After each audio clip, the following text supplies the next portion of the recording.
Good.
Hello, Piyush.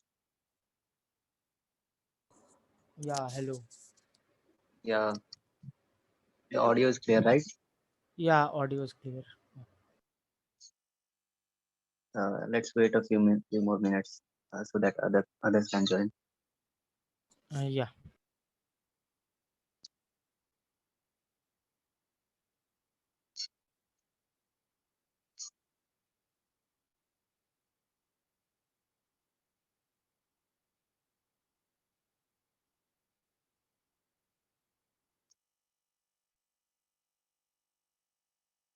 Meanwhile, we can talk about your assignment. Like I saw your response.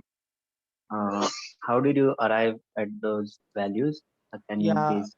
yeah, actually, I by mistake first calculated 34,500, but I then Hmm. realized that it should be 64,000 something, because Hmm. because when we in series it was 20 cells, and in parallel it was 26. I Hmm. guess it was 26. So I Yeah, took yeah.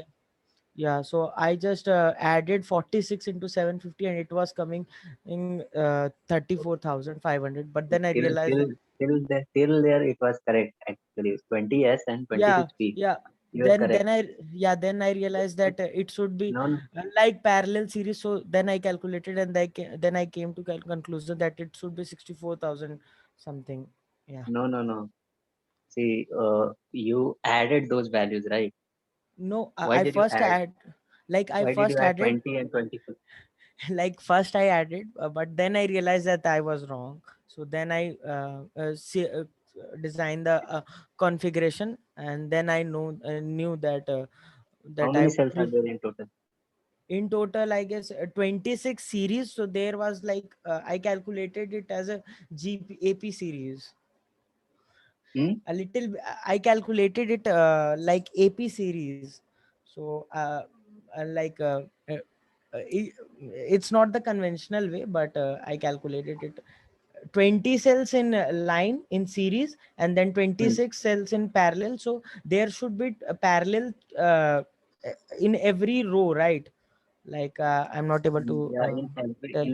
in every parallel there should be 20 Yeah, cells. 20. Yeah, then I realized that I was wrong. So yeah, that was. So your values should it's like a matrix. So you have rows and columns. So if you have Yeah, 20 it's like rows and APGP, 26 columns, APGP. yeah. So you can directly multiply those values and get the number of cells, right? Yeah, I later realized that it should be like that, but I had responded to that question earlier only. So Hmm. yeah, So there are total five. I'll tell you the answer. So yeah, it's like yeah, 26 into 20. is Pranav Jyoti your classmate? Actually, he is in my sleeping in my room only. So can you wake him up? Like what? Like he has not slept in the whole night because he has semester end Okay, today. okay, Yeah, okay, okay. No problem. We can like yeah, I'll start the now. yeah. So, Akhil, did you attend the last meet at Electrical Mech? Akhil,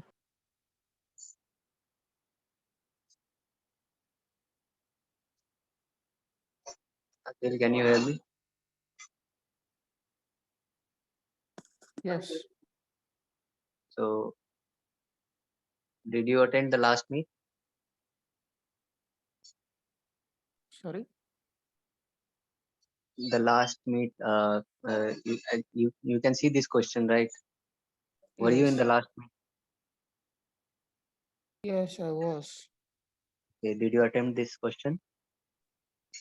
Uh, no, I didn't have any idea about this, how to solve. So, Okay, okay, okay, no problem. I'll give you the answer. Like first, I'll uh, tell you like basic thing. Yes, last time we learned in series ampere hour remains same. This concept will apply and like we'll get to know other values. So your in series ampere hour remains same and voltage adds up. So if you have 12 volt battery connected in series, then you will get finally 36 volt. But if the ampere hour is 100 ampere hour, finally you will get 100 ampere hour only if you connect them in series. But if you connect them in parallel, so the voltage remains same. The inverse of this series only. The voltage remains same and ampere hour adds up. So your final voltage will be 12 volt only, but your final ampere hour will be 300 ampere hour of this configuration. So based on this theory, I asked you to do this assignment. I'll give you the solution now. So the solution, like let me consider M cells are in series and N cells are in parallel. So my final voltage is 72 volt. So 72 volt, I can only achieve add up volt when I connect them in series. Okay, so M cells are in series. So M into voltage of each cell should we should get 72 volts. So from this we get M equal to 20. We all we have to find the ampere hour, final ampere hour 78. N times the ampere hour of each battery will give you 78. So your N will be 26. So based on this, you'll get your 20S and 26P configuration. So if there are 20 in series and 26 in parallel, the total number of cells will be 20 into 26. Is this clear to you, Pius? Yeah, it's clear. Clear, right? So here you did a mistake, I guess. So you'll get a total number of cells will be 520 cells, and your total cost will be 520 into 750. So the total cost of the cells only will be 3,90,000 rupees. Okay, is it clear till now, everyone? Yeah, Okay, moving forward. Today we'll talk about electric motors. So like there are various type of motors. Like you can classify them. Like you can go on classifying. There are many new upcoming motors which are using current vehicles such as Tesla and all. Tesla Model 3 has a different motor. So a new design of motor which we don't like study in our classroom courses. Induction motor you have studied, so that was used in the previous version of Tesla, but the new versions are quite different theory. So if you divide the motor categories, there is a commutator and commutator less motors. 1 second, okay.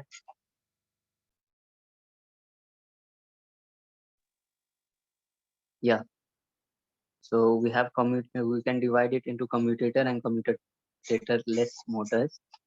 So In this also we can describe it as self-excited and separately excited.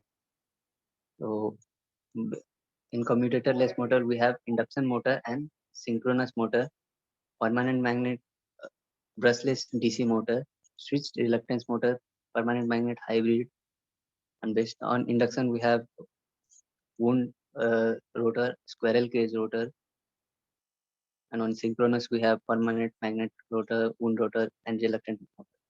So these are the categories. So I'll tell you the assignment for today itself right now.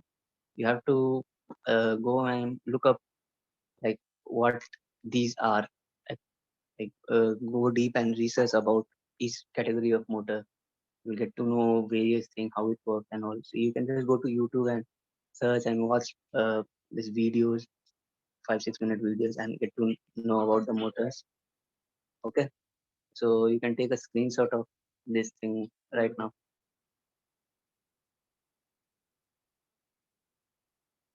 Yeah, taken. Hello.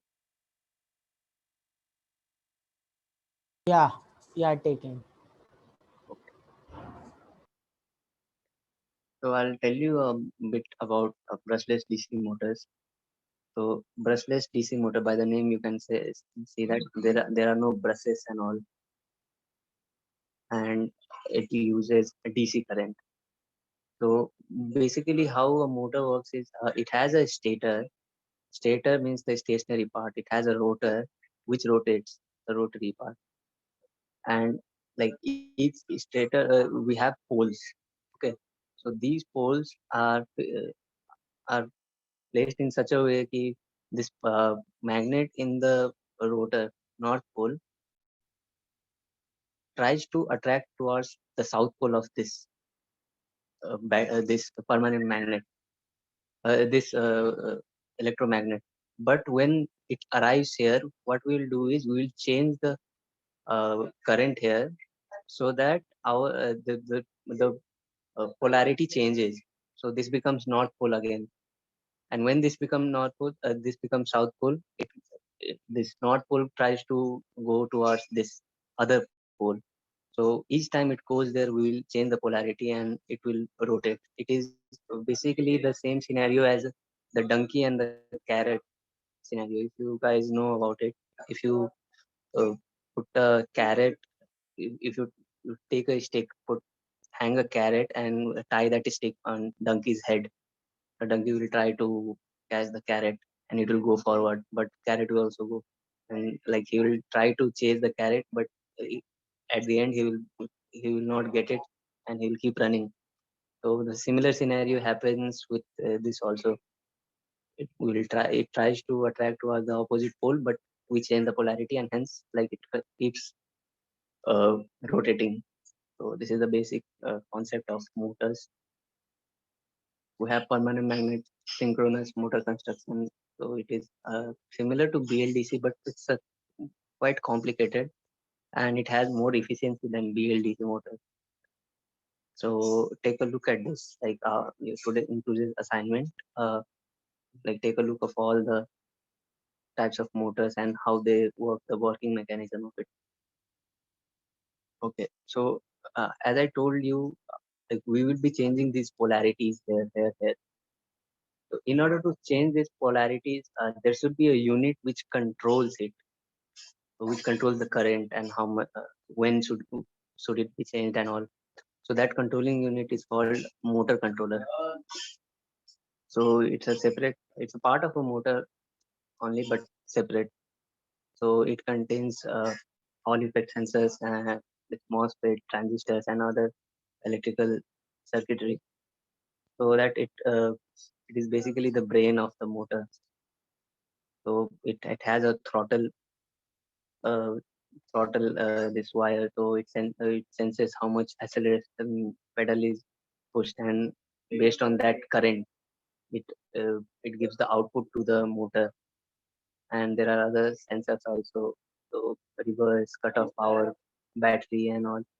So these we will talk more deep about it in the high voltage section, how it works. But for now, you just get to know okay, more what motor controller basically controls the motor. It controls the polarity and all. Is it clear till now? Hello. Yeah, it's clear. So now I will talk about the characteristic curves of a motor, a typical motor. So in this diagram, you can see in this blue line is uh, the torque line, and this red line denotes the power, and this green line denotes efficiency. So you can see at 0% RPM, at 0% RPM, you have 100% of torque. What is this condition now? This condition is nothing but if you uh, suppose you take a small motor and you hold the shaft by your hand, so the it won't rotate, so it will give 0% RPM, but it will try to put a torque like an opposing. You'll feel the torque on that from that motor. So at that situation, you'll get 100% of torque there. So this is called still condition, stall torque. As the RPM increases, the torque will decrease slowly, and at almost 100% RPM, there will be no necessary like torque required, because it will be in more continuous motion state. This is ideal condition. In real situations, it will never give 0% torque, because there are power losses and all. So a small value of torque will be provided from the motor at 100% RPM. And you can see now in this diagram, your efficiency is maximum when your RPM is around 80 to 100% RPM. This simply means the more fast you are, the more efficient you will be in drawing the power. So this is one diagram. This is another diagram. In this diagram is also like similar, but the RPM and torque are like this. This is uh, torque on the x-axis. So at zero torque, wait a minute.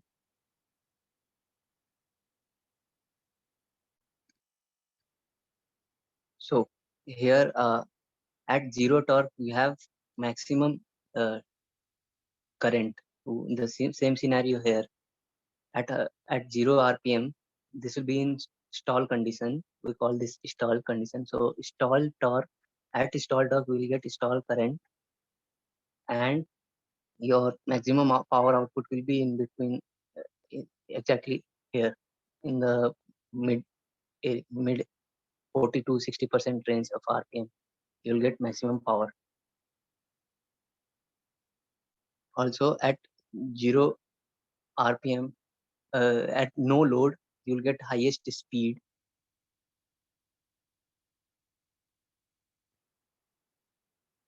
At highest speed, there is no necessity of torque. That's why we call it no load. Okay. So this is it about the characteristic curves. So now I'll get into thermal management system. The motor sections, I will get back to you if I have time. I will then use some calculations on it. I'll tell you about thermal management system. Last class, I told you that our battery heats up. So in similar happens with this also, with motor also.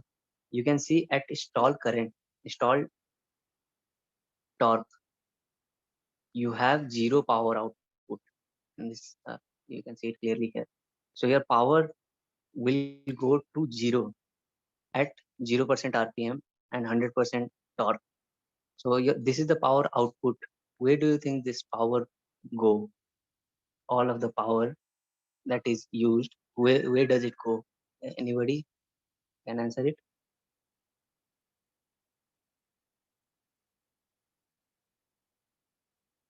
Okay. So this power is eventually dissipated in the form of heat.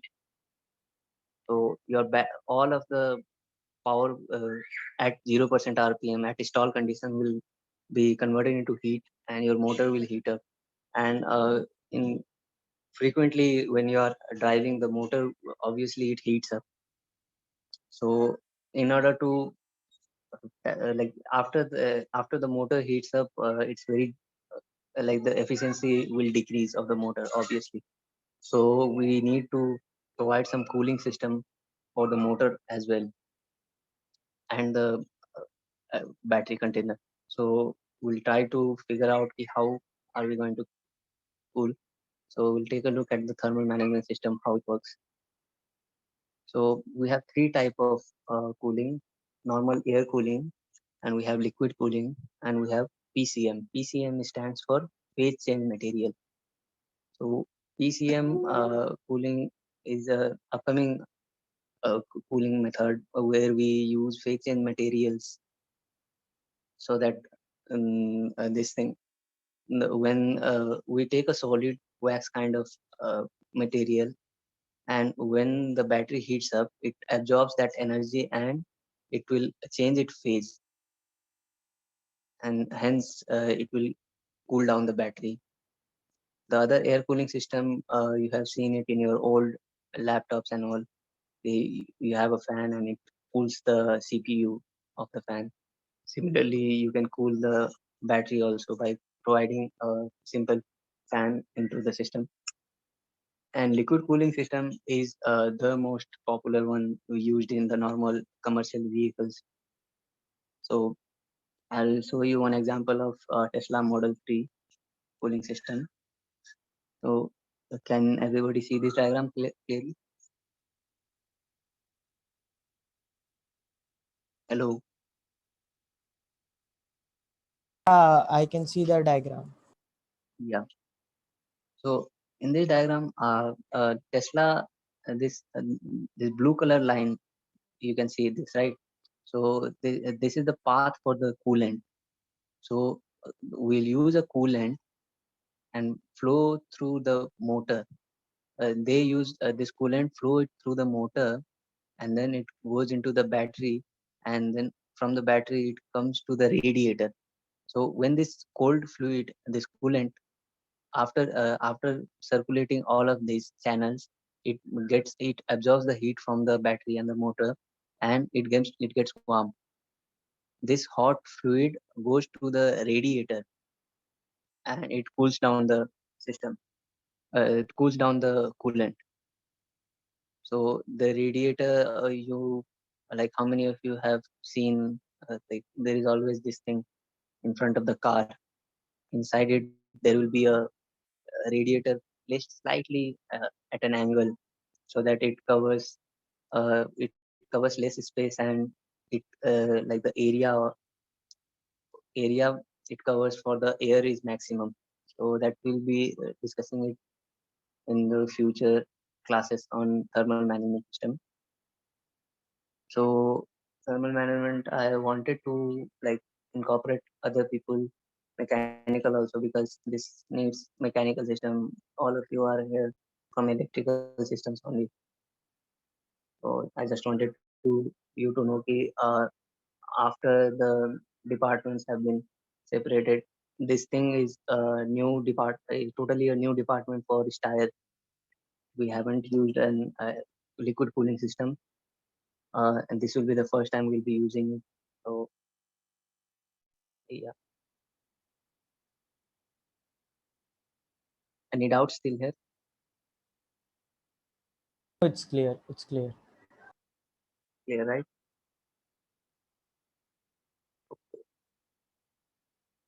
Any questions you have related to other like last classes theory or anything?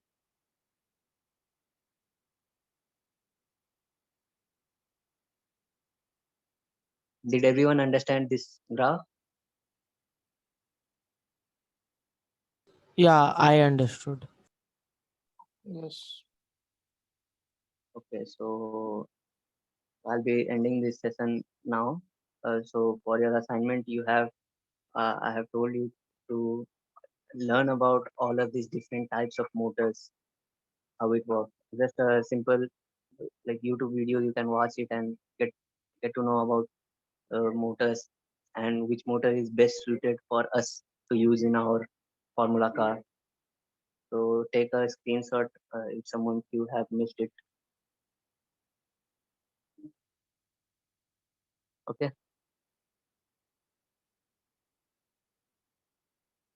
Okay. So Yeah, you guys yeah. can, Thank you. yeah, yeah, yeah, thank you, thank you. You guys can leave the meet now.